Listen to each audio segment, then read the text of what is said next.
हामीले वर्षाउने गर्दै आएको। यसमा 81-82 मा 50,000 विनियोजित बजेट वडाले छुट्याएको थियौँ। त्यसैबाट 42 जना 80 वर्षभन्दा माथिका ज्येष्ठ नागरिकहरूलाई सम्मान गरिएको। के दिनु?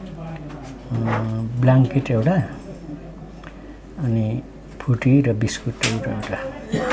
ज्येष्ठ नागरिकहरूलाई सम्मान भनेको ज्येष्ठ नागरिकहरू हाम्रो वडामा हुँदा हामीलाई खुसी,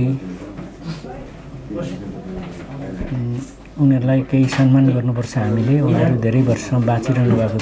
80 वर्ष बाँच्नु भनेको अहिले सरदर हाम्रो नेपालको आयुमा बढी हो र त्यहाँभन्दा माथि बाँच्नेहरूलाई हामीले हौसला, उहाँहरूलाई हौसला दिनको लागि हामीले यति वर्ष हामी बाँचे पनि वडाहरूले हामीलाई सामान्य के अरे एउटा गरिरहेको छन्, सम्मान गरिरहेको छन् भन्ने खुसी दिनका लागि हामीले यो कार्यक्रम राखिएका हौँ।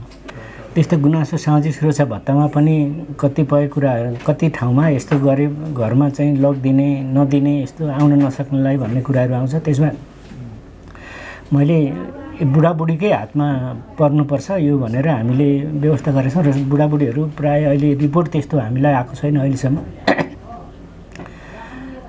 त्यस्तो आयो भने हामी त्यहीँ स्पोर्टमै उपस्थिति भएर हामी सहजीकरण गर्छौँ। तर त्यस्तो अहिलेसम्म छैन। सन्तुष्टि नै हुनुहुन्छ घर परिवारबाट ज्येष्ठ नागरिकहरू।